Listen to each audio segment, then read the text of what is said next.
This episode of Made in America is brought to you by America's Inventor Lady and Home Talk USA.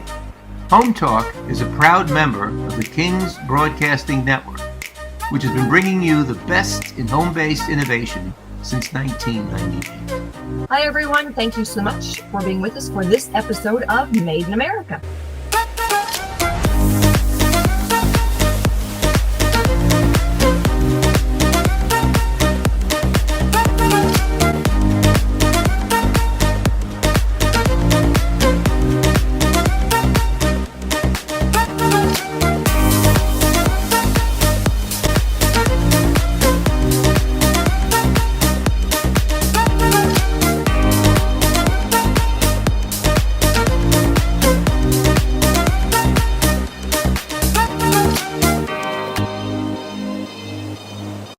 This segment is brought to you by the law offices of R.P. Baraska.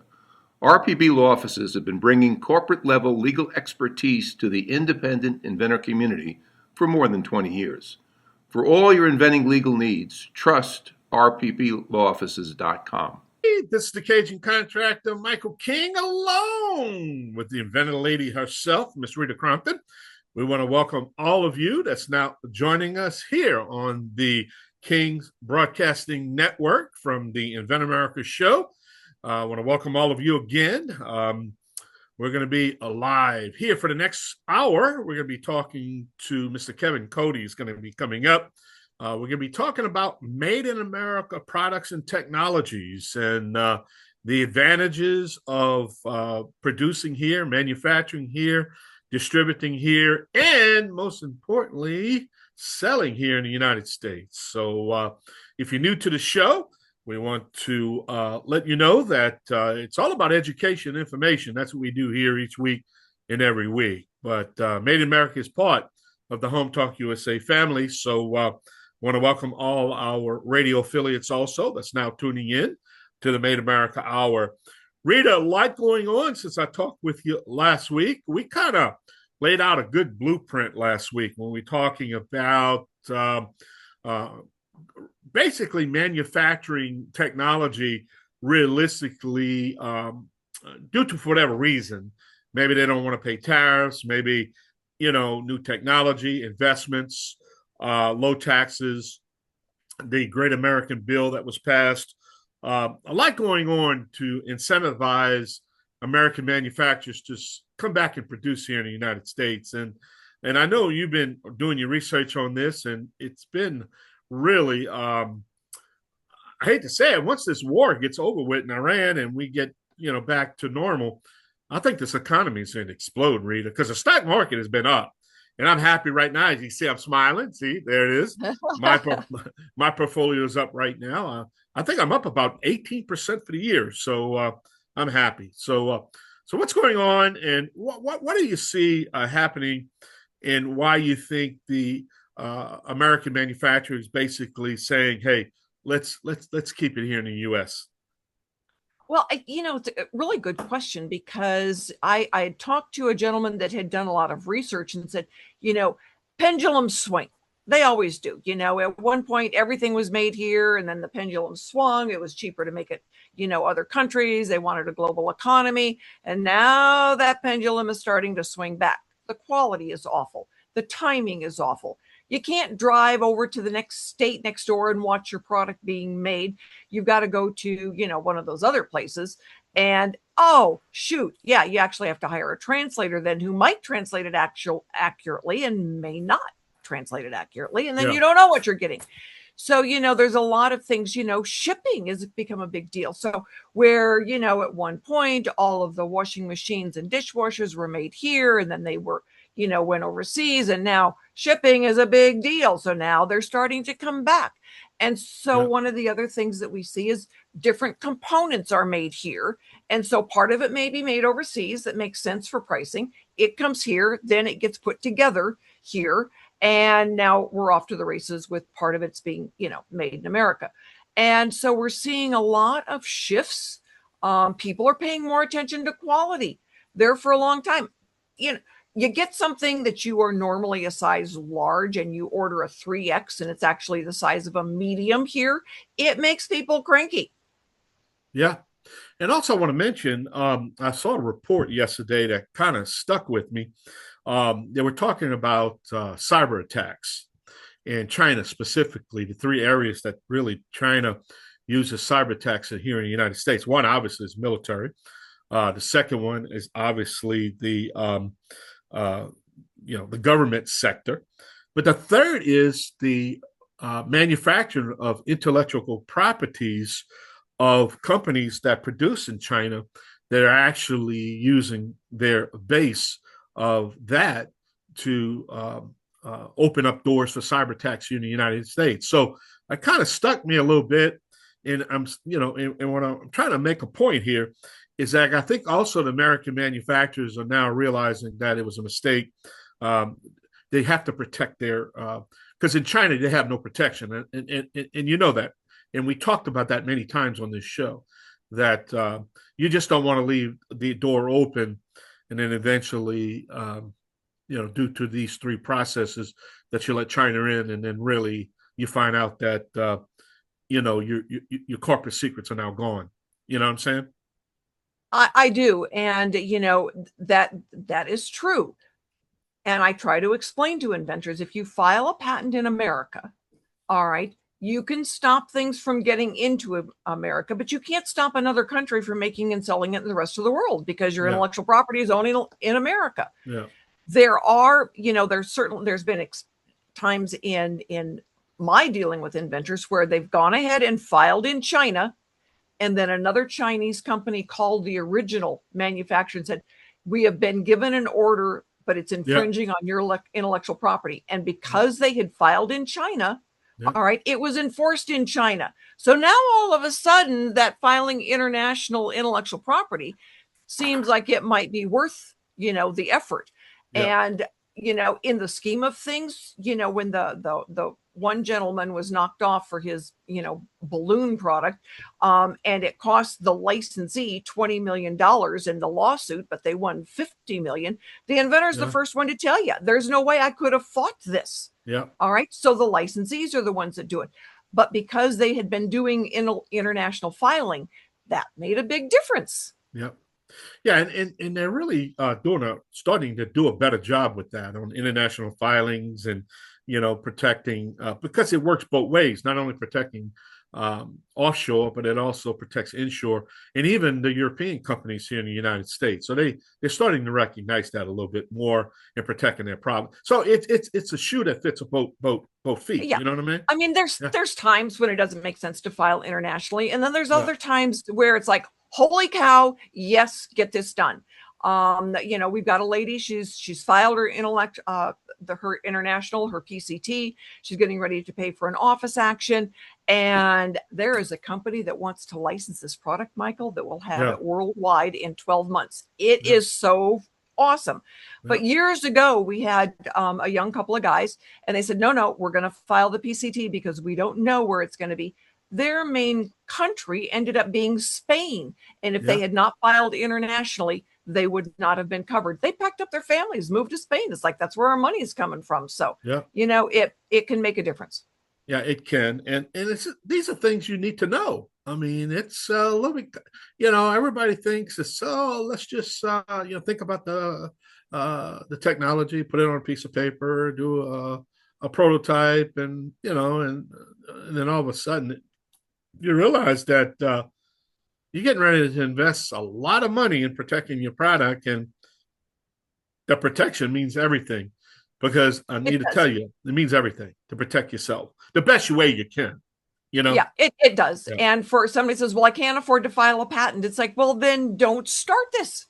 Yeah. Don't put it out there, because the only thing that gives you leverage, it's like, it doesn't, pay for manufacturing, it's still going to cost you money to do that. But if you don't have at least something to start with, you got a big problem. Yeah. And that's the key, because, let's face it, they got some very smart engineers and very smart scientists out there. And all you have to do is give them the formula and they can reproduce anything. I mean, it's amazing. Sure. They can look at it and reproduce without any paperwork. Because you're giving them something to go by. Somebody made a good point. I was listening to Charlie Hodge, which was Elvis's guy on stage, and he was talking about Elvis last night and some of the misconceptions. But one of the points he made when Charlie was talking about is the protection that they had and how Graceland protects that TCB lightning bolt. And I wanted to just bring that up is because that's just a lightning bolt, Yeah. But the point is, it's a protection that a lot of people have to pay a lot of money to get that lightning bolt on TCB taking care of business. So it's just, but yet they wouldn't have had that protection unless he protected himself. And it's, it's not more than, I don't know, products to protect, name protection, trademarks. Trademarks. Sure. Yeah. Well, we're going to take a short break. So, hey, I'm excited. I want to have Kevin Cody on to talk about what's going on, giving us an update right here on the Made America Show on the King's Broadcasting Network. I'm the Cajun contractor, Michael King, along with the inventor lady herself, Rita Crompton. We'll be right back. Y'all come back now. You hear? Yeah. This segment is brought to you by SearchQuest Patent Search. SearchQuest provides for a comprehensive patent search that searches the entire world and not just the U.S. Patent Office. Make sure that before you spend those big bucks having a patent written, you've done your due diligence by getting a comprehensive patent search. Use SearchQuestPatents.com for all your patent search needs.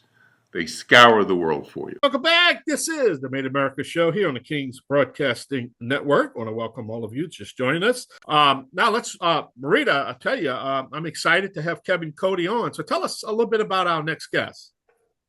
Well, Kevin Cody is the CEO and founder of FLI Products. Today, he's talking about Stake It ground anchor. And, just the story behind these inventors that are actually manufacturing in America and feet on the ground in America. And it's really cool because he does a lot of these. So, Kevin, thanks so much for being with us today. And tell us about Stake It. Well, thanks for having me. This is awesome. I appreciate being here. This is a great forum, and you guys do incredible work to bring awareness to Made in America products. So thank you very much for having me. So it's always a pleasure. What's the Stake It, right? It is a ground anchor. We have all installed trellises before, right? If you have a garden at home, you've installed a trellis at some point in time and probably failed more than once having to replace it. And, most of the time you're digging a hole, you're putting concrete in, you're doing all this other stuff that ends up creating a bigger project than you want. And the Stake It is a product that just makes it so much easier. It's essentially just a 10-inch deep spike with a head on it that accepts a 2x2, and it's got a large pommel head on top of that. The head on top of the 10-inch stake is 2x2, 6 inches high. So you can insert a 2x2 in there and drive it all into the ground, never have to worry about digging, no concrete, no nothing. It's an awesome product to use because it's made out of ABS. It's plastic, so it's not going to rot like the bottom of your typical trellis post would. And it's not going to rot like steel would, or something else that you might attach to your trellis to get it to, stabilize in the ground. So awesome product. And this was introduced to me because we needed to get some help for the folks that were bringing it to market. They're very talented.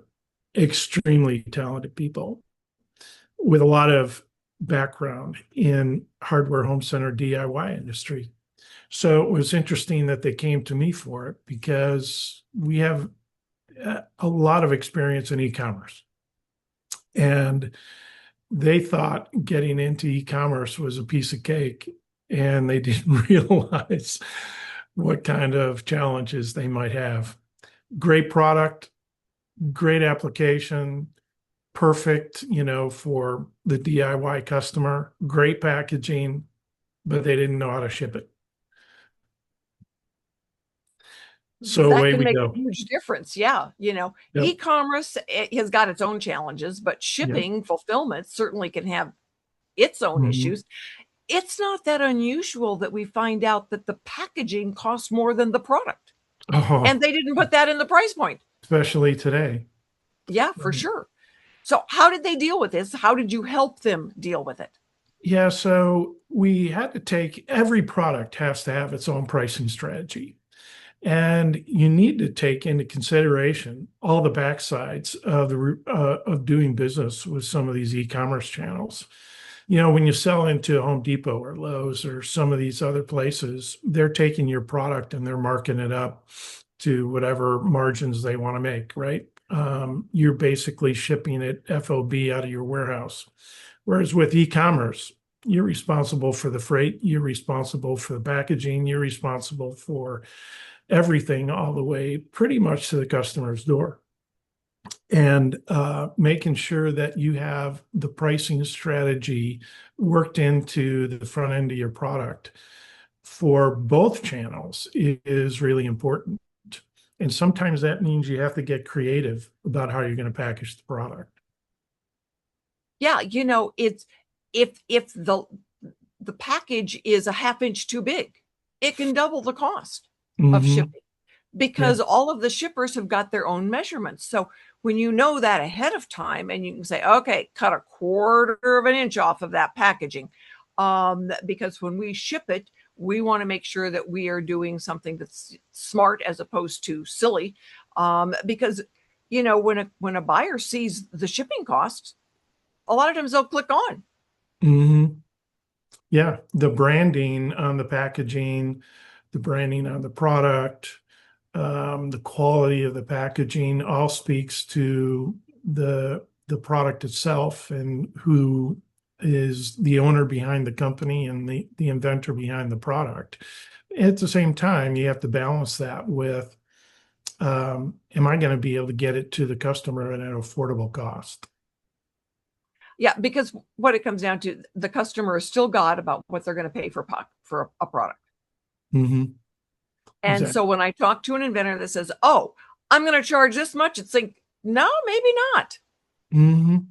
Well, you have to look at, all the requirements that go into the process, certainly in fulfillment through the e-commerce channels, but then also making sure that that's factored into your other channels of business that you expect to be able to sell the product into.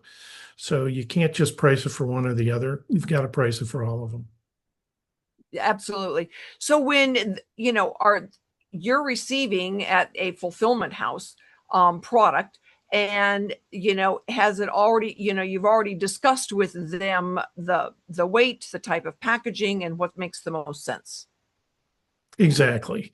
It has to be down to the ounce in the centimeter, really all the way around, because that cost in freight, and as you know, UPS, USPS, FedEx have all had recent cost increases.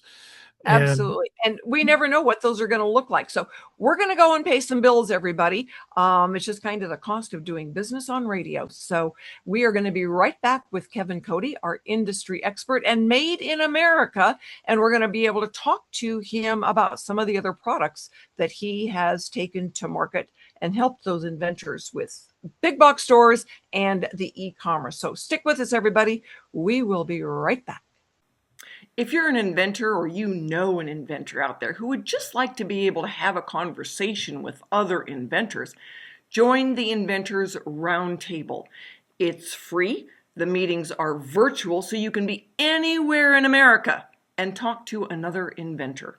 And for a lot of folks out there, understanding the process, being able to ask questions, getting good service provider information is critical to the inventing process. So, got questions? Want to join? It's free, inventorsroundtable.org. And thank you so much for being with us for this segment of Made in America. It is brought to you by RPB Law Offices, the law office that can take care of any of your intellectual property and contract needs. They've been doing it for decades. So my industry expert and product expert and e-commerce expert for this segment is Kevin Cody with FLI Products. That's FLIproducts.com. And Kevin doesn't do just stake it ground anchor. He helps a lot of manufacturers, made in America products, get themselves out there into big box stores and e-commerce. So Kevin, tell us a little bit more about FLI Products. We're a small company, really, that comes alongside other small companies. We've got 30 plus years experience in the hardware home center channel. And as the market has evolved from retail to a combination of retail and e-commerce, we've adapted to that market and have grown ourselves in terms of technology and the requirements needed to do business in both channels. And so we are doing that for our customers today, and we do it from large customers to small customers with one product. We have, over the last probably 10 years, had well over a dozen companies that we brought a single product to market and did it for them at an affordable cost that allowed them to get their name and the brand into the marketplace. So it's a fun experience to see. It's kind of like building a house. When you're putting the foundation down and you're starting to put the sticks up, and you got to put the roof on, and then you decorate it at the end. And it's one of those processes that is exhilarating to go through, and then to finally come out with the end result. Hopefully, the expectation is to sell something, right? Right. So the inventors doing the product development, they do the product development and the manufacturing and the packaging. They get it to you for the selling. Yeah, it all depends on the process and where they are in the process. We can help almost anywhere along the way. About the only thing we don't do is engineering. Other than that, we can step in at almost any point in helping the process along the way. So in the case of a good friend of ours, Fred Loso, who's the inventor of the elbow armor and the travel trable. He's a truck driver who just loves developing products while he's on the road. And it's interesting to see how a guy's mind like his processes the ability to get a product from conception to reality. We started working with him several years ago because of a product that he couldn't bring to market. And it was a single product that fit on a tool belt and held your portable drills. And in the course of working with Fred, we were so successful selling that product that he sold the company. We were out of business. Yay. And we kind of look at the rebranding of the Made in America Hour to be, Invent America 2.0. We need it, we make it in America. And, this is a classic example of, we need it, we make it, and then we give it to Kevin to sell it. Yeah. It happens all the time. And, everybody has obviously their strengths and weaknesses. And you just have to be realistic about your capabilities and whether or not you even have the time to be able to do some of the things that other people can do on a more expert basis than you can. And that's just reality. It is. It is. So what have you seen that has been the biggest challenge over the last 10 years for manufacturing in America? We're not the low cost market, obviously, and making sure that we're going to be able to produce a product and bring it to market at the right price is really, really critical.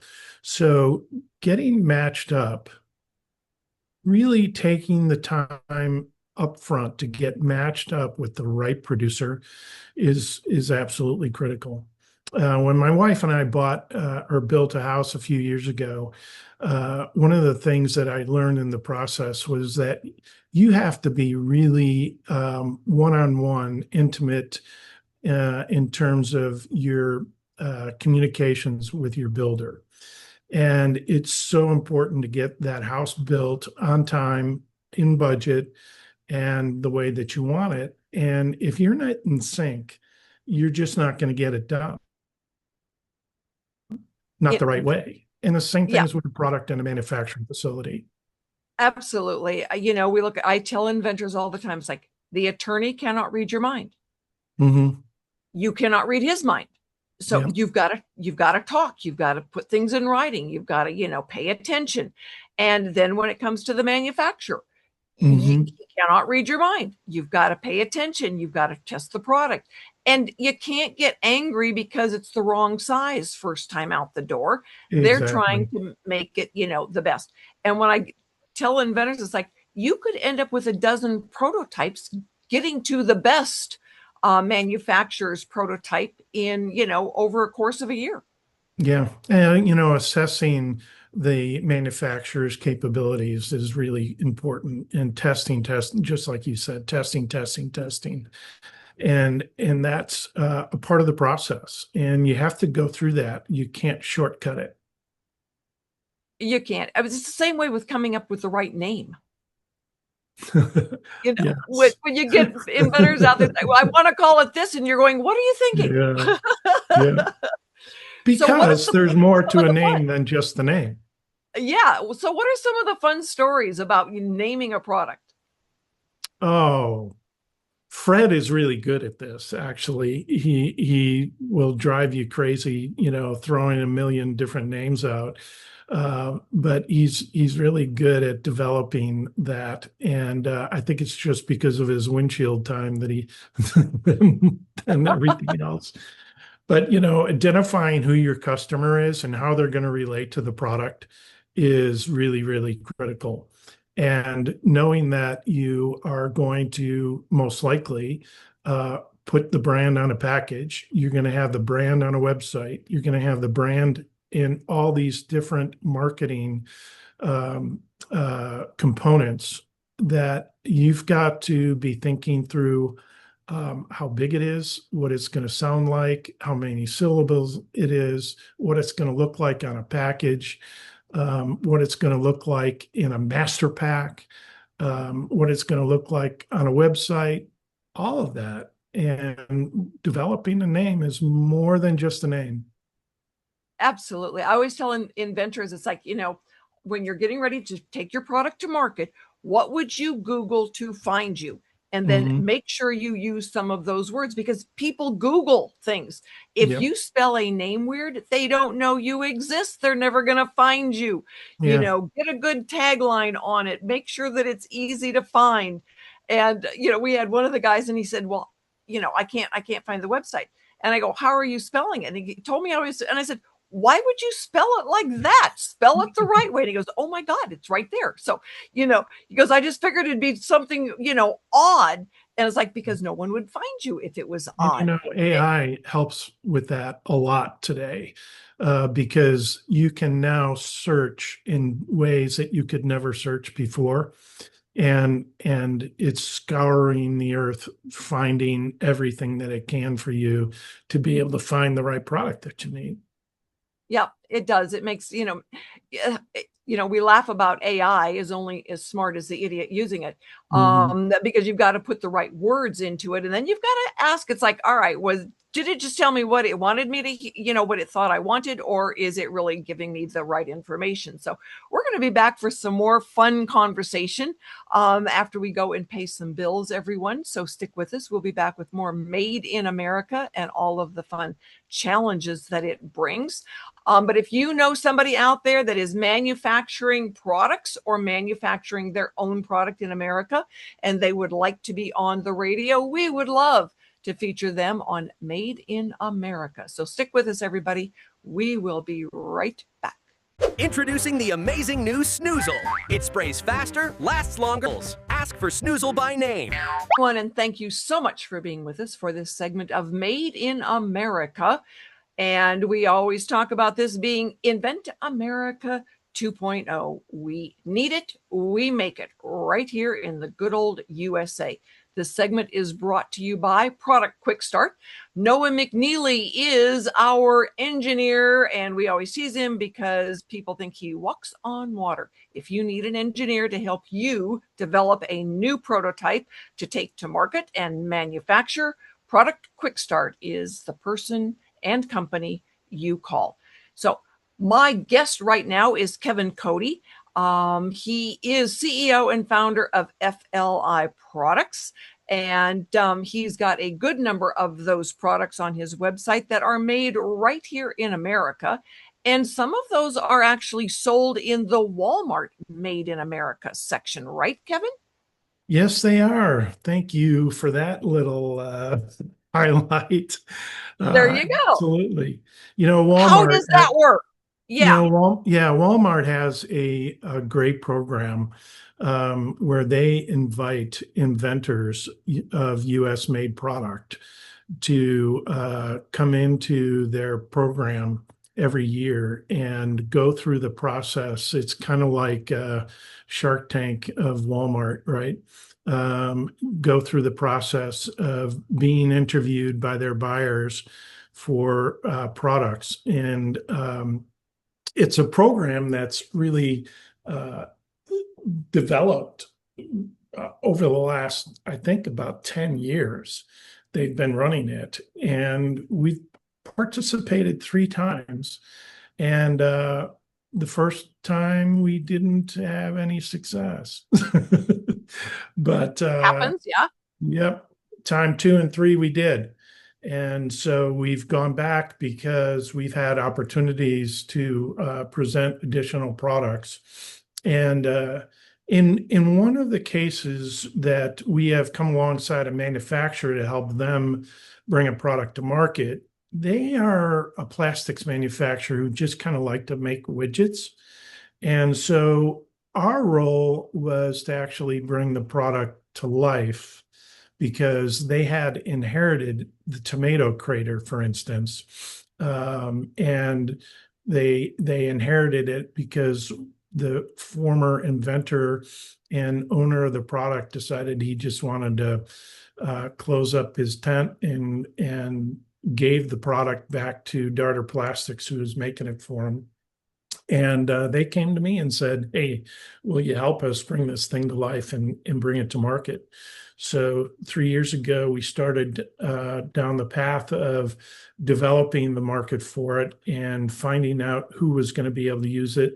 It's just a small ring that goes around a typical vegetable, the base of a vegetable. And what it does is trap the water down into the roots of the vegetable. It warms up the roots and keeps the weeds and the pests away from the stalk of the vegetable.